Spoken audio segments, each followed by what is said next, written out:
श्री गणेशाय नमः. श्री स्वामी समर्थ. श्री गुरुदेव दत्त महाराज की जय. आज आपण आपल्या यूट्यूब चॅनलच्या माध्यमातून श्री गुरुचरित्र पारायण केल्याने प्रत्येक अध्यायानुसार कोणते फायदे होतात ते पाहणार आहोत. म्हणजेच आपल्याला कोणत्या अध्यायाने काय फलश्रुती होते ते पाहायचे आहे. श्री गुरुचरित्र पारायण हे दत्त संप्रदायात अत्यंत पवित्र मानलं जातं, ज्यामुळे मनातील इच्छा पूर्ण होतात, आरोग्य लाभते आणि संकटे दूर होतात. 7 दिवसांचे हे पारायण केल्याने घरगुती कलह, पितृदोष, वास्तुदोष नष्ट होऊन सुखसमृद्धी, ज्ञान आणि आध्यात्मिक उन्नती प्राप्त होते असे मानले जाते. आता आपण श्री गुरुचरित्र पारायण अध्यायानुसार मुख्य फायदे म्हणजेच फलश्रुती कोणती आहे ते आपण पाहणार आहोत. श्री गुरुचरित्र पारायण करताना अध्याय नंबर 1 च्या वाचनाने नित्य गुरुचिंतनाने जीवन मंगलमय होते. अध्याय 2 चे वाचन केल्याने कलीबाधा व सर्व प्रकारची रोगबाधा नाहीशी होते.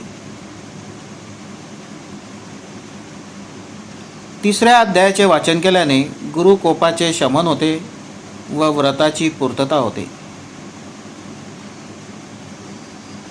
4थ्या अध्यायाचं वाचन केल्याने स्त्री छलनाचा दोष जातो व स्वहिताचे रक्षण होते. 5व्या अध्यायाचे वाचन केल्याने शारीरिक व्यंग्य नष्ट होतात व ज्ञानाची प्राप्ती होते. अध्याय 6 ते 8 अज्ञान नष्ट होऊन बुद्धी निर्मळ होते. अध्याय 10 व 38 यांचे वाचन केल्याने आर्थिक समृद्धी व धनप्राप्तीसाठी उपयुक्त असते. अध्याय 12 ते 14 ज्ञान आणि भक्ती वाढते, विद्या प्राप्त होते. अध्याय क्रमांक 17चे वाचन केल्याने मुलांच्या विकासासाठी व शिक्षणातील अडचणी दूर करण्यासाठी उपयुक्त असते. अध्याय 20 आणि 21चे वाचन केल्याने भूतप्रेत बाधा किंवा नकारात्मक ऊर्जा नष्ट होते. 35व्या अध्यायाचे वाचन केल्याने अकाली मृत्यूचे भय टळते व आयुष्य वाढते.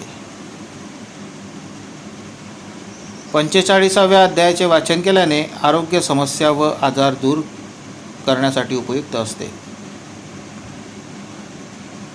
49व्या अध्यायाचे वाचन केल्याने तीर्थक्षेत्राबद्दल आदर वाढतो व सर्व पापांचे क्षालन होते. अध्याय 50चे वाचन केल्याने त्वचा रोग व ग्रंथी रोग नष्ट होऊन शरीर सुख लाभते. 51 अध्यायाचे वाचन केल्याने सुखसमृद्धी व शेवटी मोक्ष प्राप्ती होते. अध्याय 52व्याचे वाचन केल्याने श्रद्धेला चांगली फळे येतात व संपूर्ण ग्रंथ वाचनाचे फळ मिळते. अशा प्रकारे श्री गुरुचरित्राचे पारायण करताना प्रत्येक अध्यायाचे वेगवेगळे फलश्रुती सांगितलेली आहे. पारायण करताना पवित्रता पाळावी, दिवा पाल तेवत ठेवावा आणि ब्रह्मचार्याचे पालन करावे. इच्छापूर्तीसाठी संकल्प करून वाचन करणे अधिक प्रभावी मानले जाते. याविषयीची पूर्ण माहिती आपल्या यूट्यूब चॅनलच्या अशा प्रकारे आज आपण आपल्या चॅनलच्या माध्यमातून श्री गुरुचरित्राच्या प्रत्येक अध्यायाचे वाचन